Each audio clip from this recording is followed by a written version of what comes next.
Welcome back to the ESG Decoded podcast. I'm Amanda Hsieh, your co-host today. I'm excited to have Jordan Enke, SVP of Stadium Operations at the Austin FC, with me on the podcast today. Jordan, welcome. Yeah, thanks for having me. I'm excited to be here. I'm really excited to be talking with you.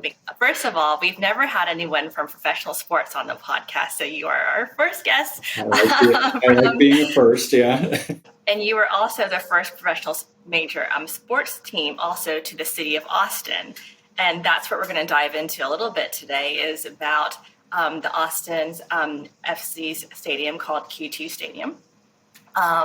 And just the thought, intention, design, site selection that went into a very high-profile new development, which Jordan led.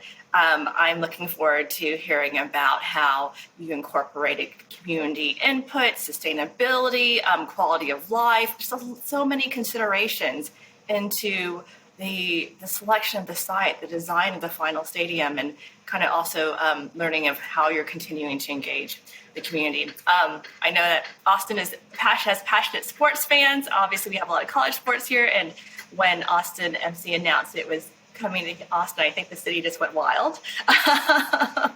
And then it's like, okay, well, we don't have a professional soccer pitch. Where's the team going to play? So anyways, Jordan, tell us a little bit about yourself and how you got into this role. Yeah. I was fortunate to be essentially patient zero on this project. So I got to come in early 2018, where I was traveling back and forth. But at that time, we really thought we were trying to fit our professional soccer product into a temporary location. So a lot of that initial groundwork was trying to see if, the likes of a DKR or a Mike Myers or a Dell Diamond would fit with us. And, I think fortunately our ownership group said, we don't want to degrade the brand that we hadn't even built at the time yet. We don't want this subpar product where fans are going to come and experience something that wasn't authentically what we were trying to do. I think financially they took it on the chin for that first couple of years, really, until 2021 when we actually completed our stadium. Then that all started transitioning once that decision was made that we won't have a temporary home. So it all really started shifting to design, site selection, and then, the construction, and then get to oversee the operation. So I was very fortunate to go from a stadium operator to then get to design something. So all the things that, I maybe wished I would have had once upon a time in a previous life, or, you go to a venue, you're like, oh, that's so cool that they're doing this. How can I implement this into a stadium? I was afforded that opportunity. And, I think all of us at Austin FC and Q2 Stadium, and we had a unique opportunity from a first mover's advantage to be the first professional sports team here in Austin, largest market at the time without a professional sports team. And so many eyes on, and so much interest from, of course, the sports fans, but also the local community, also the city council, the city government, let's say. And Austin also has its own green building code, or I'm not sure the right word, rating. Austin Energy, Austin Energy building. Yeah. So tell us a little bit about what guided you. How did you go through that process of finding the right place, the right home? I think it was the first stadium anyone on our team had ever constructed. That's why you hire people that have done it before as consultants and lobbyists and design and construction.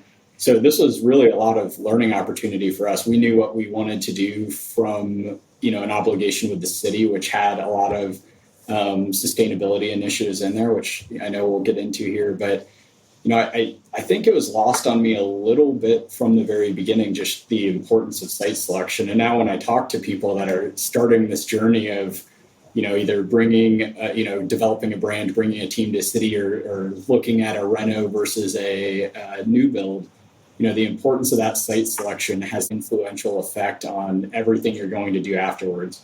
How your traffic control plan works, how close you are to the population center of a city, how accessible you are, how dense your area is, how much visibility you have in there, what the city plan is for the future around you. You know, are you spurring new development? Is there already zoning cases in the works for more mixed use or more residential? So, you know, that site selection, I do say, and I'll continue to stand by it. It's, you know, it's the beginning of the process, but it's also so essential to, I think, you know, future success, whether that's filling a stadium, hosting events outside of your primary sports team, and, you know, just being that influential factor within the community that I think a lot of sports teams strive to be. And, you know, that's gained so much ground where we're not just playing soccer in here. You know, we had 364 events last year.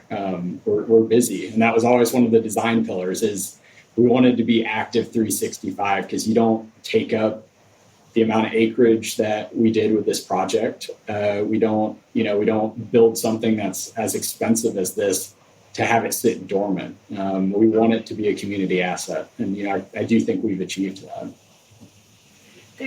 I noticed that some stadiums tend to be located in or right around downtown. And Q2 Stadium chose a different, it's definitely outside the kind of core downtown. Tell me a little bit about what got you that decision, that this was the right site. Yeah, for all the Austinites listening to this, how big of a nightmare could that have been? You know, from a density of, but there were some great sites proposed downtown. There are great sites all around Austin.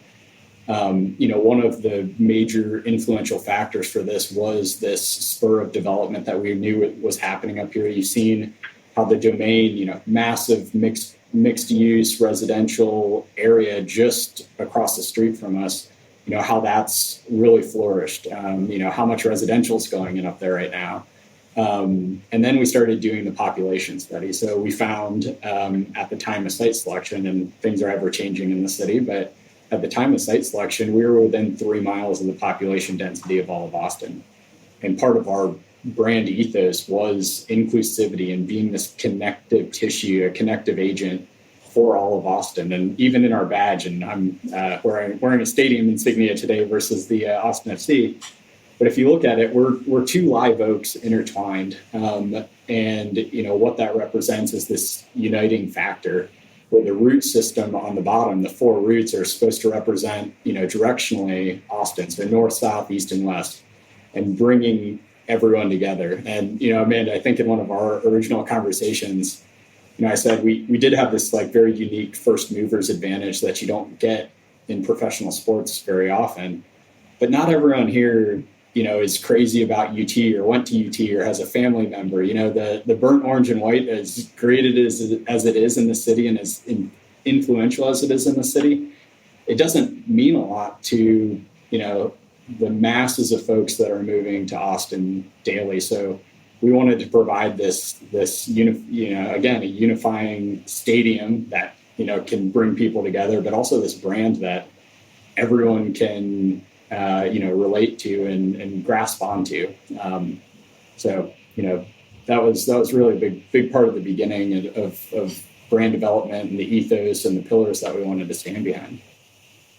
How did sustainability play into the site selection? Well, I'll go back to our logo being the 2 live oaks intertwined, you know, intentionally or unintentionally. And I will say, and you hit it right from the beginning, a lot of intentionality with design, a lot of intentionality with our grassroots initiatives. You know, the reason we, you know, picked Austin for a charter member in MLS, but sustainability is the forefront. When you create a badge that has two live oaks in it, you're almost forced upon it. And then being in a progressive thinking city like Austin, where, you know, we have LEED Platinum certified buildings, you know, all over the place. You know, the municipalities with new stadium construction, also just the influence that they're going to have. You know, we have to sign a lease as a sports team with the city for property, or, you know, we have to go through council to get approvals. You know, we need to do all of that. So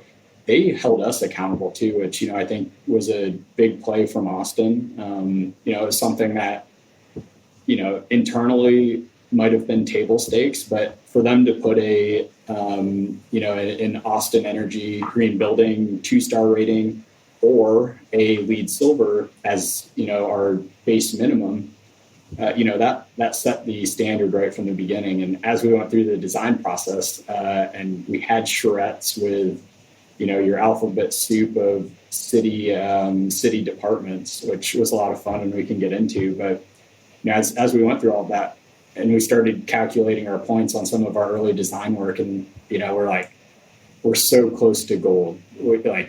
This is our new standard. We need to outperform. And I think too, it just shows the emphasis that Austin SC wasn't coming in. We weren't going to do the bare minimum to get by. We had these opportunities to outperform, and we were able to capitalize on that. And that's something I'm personally very proud of. As being a part of this project, and very happy that ownership, was supportive of that as well, because without the financial backing, it's difficult. These things are not inexpensive. They are definitely, capital intensive projects. Yes. I'd love to hear more about the charrettes that you held with the city community members, and how that maybe helped informed or changed, what your original thinking or design was, or site selection was. Yeah, of the thousands of meetings that you sit in for the design of a construction over the course of years, I do reflect back on, it was nearly a full day charrette with, it was led by the Austin Office of Sustainability. But we had Watershed participate, we had Austin Transportation participate, we had Parks and Rec participate, we had Cap Metro, our transit authority here in town, participate. We had our architect, we had our owner's rep in those meetings. So we had this huge population, what I like to call like a very expensive meeting with some of the people we had in there. But, walking out of that, we learned things, that we didn't know were feasible, and I think one of the biggest and prouder moments that came out of that was working with Austin Watershed. And, if you look at original designs on how our biofiltration pond originally looked, it was small, it was site specific, and we kept growing this thing. So we got to participate in a reimbursement program. So, we put forth original capital, but instead of capturing, the 24 acres that we're on, we opened that up to over 45 acres. Of that 45 acres, 34.6 of those acres were never before treated. So, when we talk about developing a stadium, we really have to classify that as site improvements. And because we, we're a sensitive land project and building on a brown site, so an already constructed site, that was previously owned by the city in various degrees over the years. We kind of, we were able to parlay a lot of those pieces together and chip away at getting some of those points to get to gold. But like I said, the stormwater story was really one of the big ones that came out of there. And, I think anyone that lives in Central Texas understands the importance of, stormwater management. We actually, as the peak, as storms increase in intensity and you go from, a 2 to 5, 10, 100-year, 500-year storm, we actually, the separation of peak flow rate on our site actually increases substantially from what it previously was. So as we have more intense storms, our pond performs in such a way that we're actually, increasing or decreasing that peak flow rate before it goes back out into the stream. So we're cleaning that water up, it's biofiltering through ours, and then it pumps back, as I like to say, like back into the wild. I love it. I think something else that you told me that I was really fascinated by was during the site selection, one of the considerations is also how do you move? I believe I think capacity is 20,000 plus people. Yes. From the stadium, not only from a kind of quality of life consideration, but also from a sustainability point of view. I mean, if we're all driving, that's a lot of greenhouse gas emissions. So tell us more about that. Yeah, and the tackling vehicle miles traveled is something that's going to really turn a concentration in my mind and a sustainability task force that we have here at Austin FC. But you're right, that site selection is so important because we built 700 on-site parking spaces. Our lease says up to 1,000.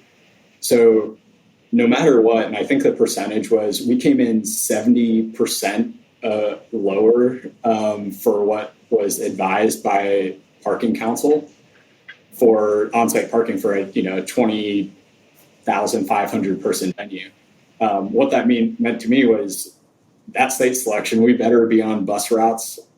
We better be on a rail route. We better have options for active and micro mobility. And with that, we were able to achieve that. We're on 3 bus routes. Something, that's currently in process is through Project Connect and that $7.1 billion that got passed back in 2020. There's a station that's being built on our east side. So right now that drop-off points, maybe a half mile if you take the sidewalks and obey the right-of-way laws properly. Some people cheat and they can get here a little quicker, but it also drops you off at 2 breweries, which is a good story for our supporters. But that will eventually, towards the end of this year when they hit substantial completion, we're going to have a drop-off right at the stadium. So what's that mean for us? Personally, I'll get to take the rail every day, from up north, which I'm very excited about. But all of our fans, we work very closely with Cap Metro, and they've been a great partner with us. I think we both see Austin FC and events at QT Stadium as being an opportunity to be an agent of change here in Austin for changing that mentality of I live in Texas, I need to have a personal vehicle, and everyone in my family, if we're coming to a game, everyone's going to drive their own vehicle. So we do have this opportunity to be that agent of change, and Cap Metro has been great with us for that. So, we've done initiatives, and we continue to do these where post-event on the west side of our stadium, we stack anywhere from 10 to 14 of the 803 line that runs back down south. And you can jump on those after the match, and we just, as one fills up, we push it south as the next one. So, there's some cheat codes if you know where the park and ride locations are too. You could essentially just get a free lift back to your car. For that, when we start talking about like first mile, last mile, which then really helps congestion, and that's something I've been really proud of how our site was developed was there's good circulation. We don't have a lot of idling, which contributes to these greenhouse emissions. And people are able to get into the venue quicker. They're able to leave faster. We're able to dump our site, everyone egress if they want to within 25, 30 minutes, which I honestly can't think of many sports teams that can attribute that. And it's just a part of how our parking network, works. We can only have 700 on-site vehicles. So, with that, at the end of the match, I always say it's like kicking an anthill. Everyone has to disperse. So a lot more active mobility options getting to our venue, which is important. Even as a part of that design, we built a portion of the Red Line Trail, which chases the red line, which is the rail line. We built a section of that, which, the future goal is to have 32 miles connecting, south of the river in Austin all the way up to Leander, which, will be a big public-private venture that, I'm excited to see come, but I'm glad that we were able to contribute to that as well. And we do. We see bikes. We do a free bike valet every match, which is kind of a neat thing. I don't know if many people have heard of that. I get a lot of questions on it, but we do want to encourage, the active and micro mobility side of getting to the venue as well, and not always defaulting to your personal vehicle. I think that's fascinating because a lot of times we think about kind of our scope 1 and scope 2 emissions, right? What it's kind of within our fence, not we can control directly, but through this very intentional design, also the choices that you made. For example, only offering a limited number of parking spots on purpose to encourage, more sustainable forms of transport, but also more different ways that also just improve convenience as well and quality of life. When you're selecting the site and building the stadium, you also engaged with local community members as well to get their input. What were some of their concerns, and how did you kind of, based off the information you received from those charrettes with local community members, how did you adopt the design or site selection? Yeah, some of those conversations were more difficult than others, right? There always seems to be a very vocal minority sometimes that are in opposition at the beginning of some of these projects, just not understanding what the end impact will be. And, to be perfectly honest, I don't know if anyone really understands what the full impact's going to be until after you've been in operations for a couple of years. But part of that was council meetings, right? Where community members had opportunities to voice concerns, and a lot of the concerns that you hear from the community, and again, very rightfully so, that, they were here before us, before, we thought about building a stadium, so their voices need to be heard. But, you hear things about more density in the area. You hear things about traffic concerns and carbon emissions and how am I going to get to the grocery store on a Sunday if you have a game? It's real world impacts of things that, maybe stadiums aren't thinking of, but it's now creating a difficulty in someone's life. And, so there was litter and trash, just around. There was vandalism concerns. There was, sound escape from the stadium, right? A big objective that I had a massive advantage to a lot of my peers was I wasn't operating a team. So I had a lot of opportunity to, we went to churches and had meetings. We had the council meetings. We invited people for sit downs. We opened up a lot of chains of communication. So in match, one of my objectives was if you have issues in match, we want to hear them and try to respond to them in real time. So we gave them the phone number to our command post. And when I say them, this is more the local affected neighborhood association groups. So working with all the neighborhood association presidents, local business owners. And we gave them phone number to our command post. So, everyone is up there. This is where decisions get made and resources are deployed from on our event days. We had a text program that's typically only used for in-stadium, but we opened it up to neighbors. I had a quite literally walking and knocking campaign where I walked down McCullough, the street that we're addressed on. I knocked on every single business door, just trying to get some face time, introduce myself, so I didn't have to send some hollow mailer or hollow, email. I just wanted to have face-to-face interaction. And I think having that time and going through those steps, and then getting through our first couple of events, we didn't hear anything, which I was impressed. Our first match, we worked with the entertainment division of the city, and we had sound sentinels set up on our property line just to see what our decibel reading was going to be, and if we were, getting closer, eclipsing the dB rating for city code. And again, with the design of the stadium, and our roof specifically, even though we have open corners to help with passive cooling to catch the prevailing breeze, there's not a lot of noise escape. And soccer is great too, because the amplified noise doesn't happen continuously. If you're in the NBA, they're playing music nonstop. Soccer's such a pure sport where it's just the excitement of the fans, that's really driving that noise. So, that was good. So that was the community neighborhood association perspective. The fun part was working with our supporter groups, and watching how they evolved and grew. And before, once we selected our site, they were out on an adjacent site at night on Tuesdays, I think it was, and they were practicing. They were practicing as the band, right? Like Wilmorga, who has all the instruments in our supporter section. They got so amped up, they were painting TIFO. And if you don't know what TIFO, like TIFO and banners and things. So it was just amazing to see, there was the negative side, and you had to address it. You had to take it head on.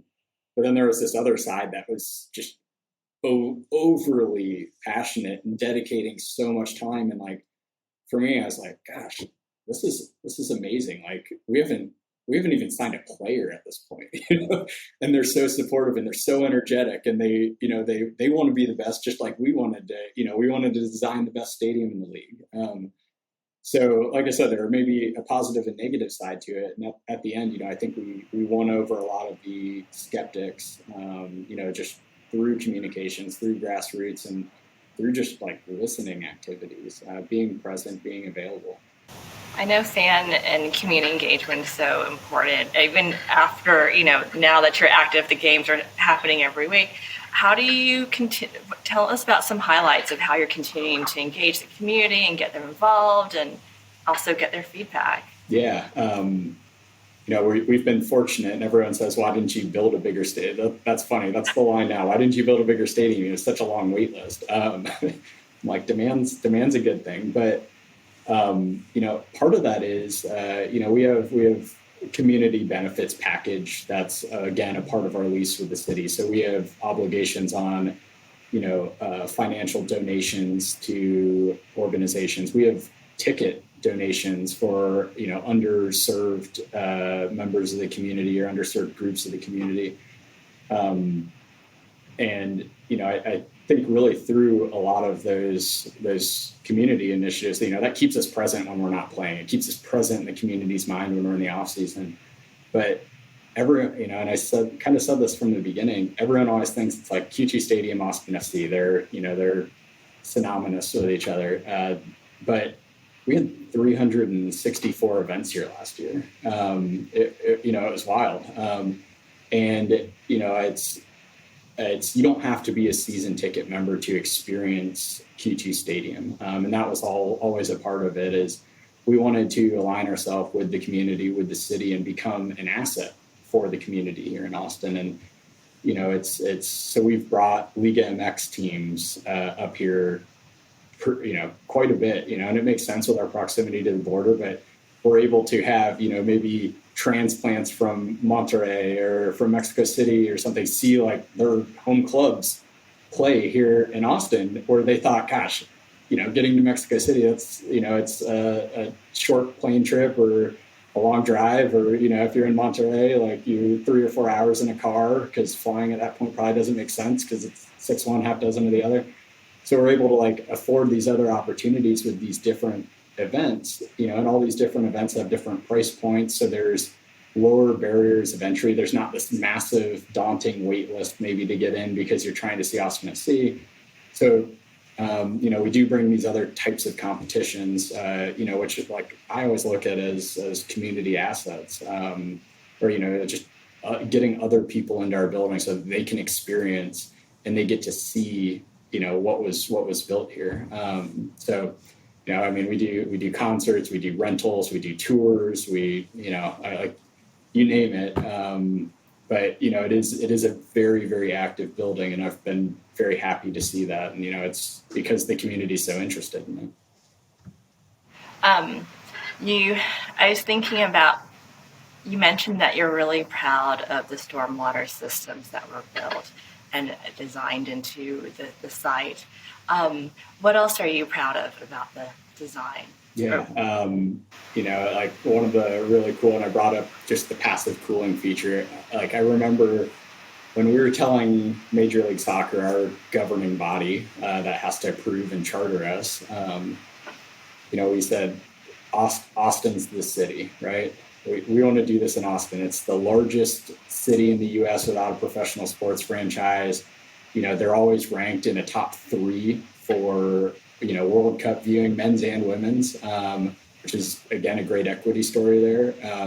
But we're like, Austin's a soccer market, and then like we knew that. The research said that. The fans said that.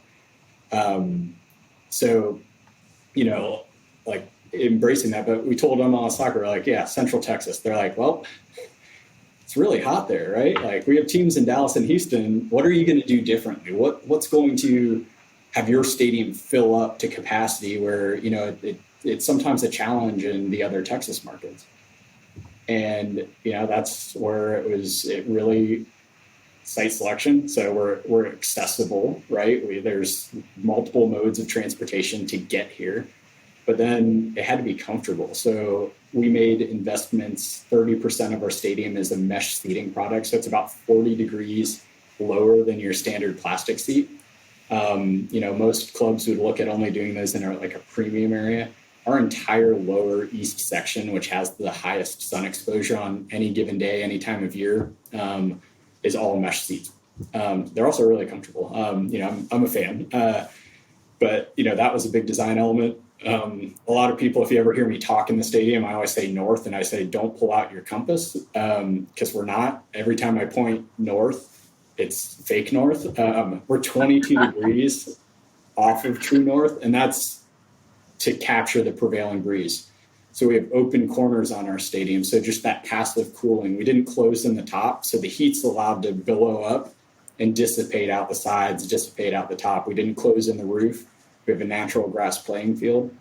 Our roof, and you know, roofs are funny to measure because a lot of roofs with the ETFE now will like wrap around. So it's like, where's the roof start and the skin of the building actually start? Or is it start and end? So we do have one of the largest roof canopies in Major League Soccer. So now we talk about the shade perspective.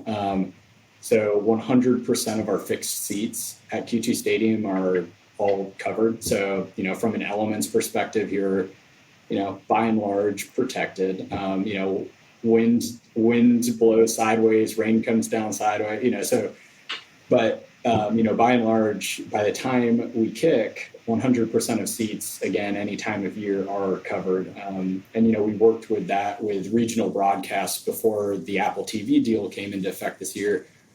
You know, this is how granular we got. We told the league a lot of start times were always 7:30. And we told the league, we're doing 8 o'clock. You know, Austin traffic is not on our side if we have a Wednesday match.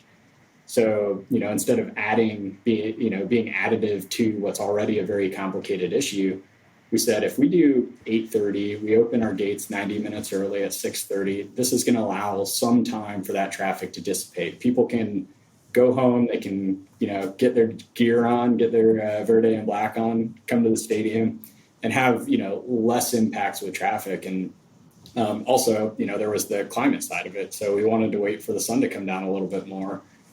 So people were able to enjoy the experience versus, you know, always having to wear sunglasses, put on tons of sunscreen, you know, and just have a unenjoyable experience if you're always sun exposed. So, you know, those were a lot of the considerations. So, you know, I was really happy, you know, I think through the design phase, you inevitably start having some cost creep, you know, specifically as we were designing and building during COVID.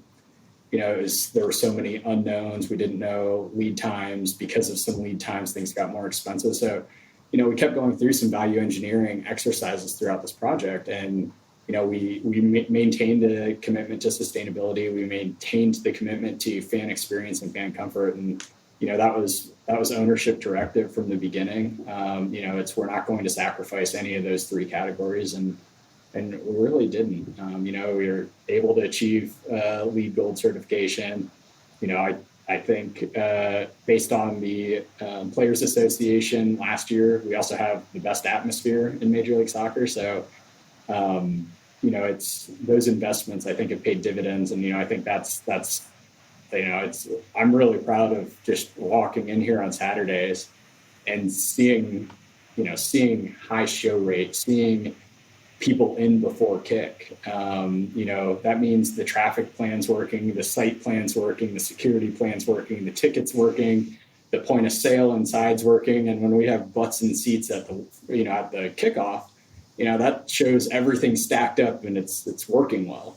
So, you know, I'm really proud of, you know, massive team effort, but really proud of, you know, from the design and then how we were able to carry that in through operations and really engage with the fans on it. That's amazing. Jordan, thank you so much for being on the podcast today and sharing your experience and your insights and just, yeah, everything. Just, I love all the little details that you thought about to make it more sustainable, to engage all these stakeholders, and in the end, just have the stadium that we all love and a team that we all love and get behind. Very cool. Thank you so much. Yeah, no, I appreciate the invite and always enjoy the conversations, Amanda.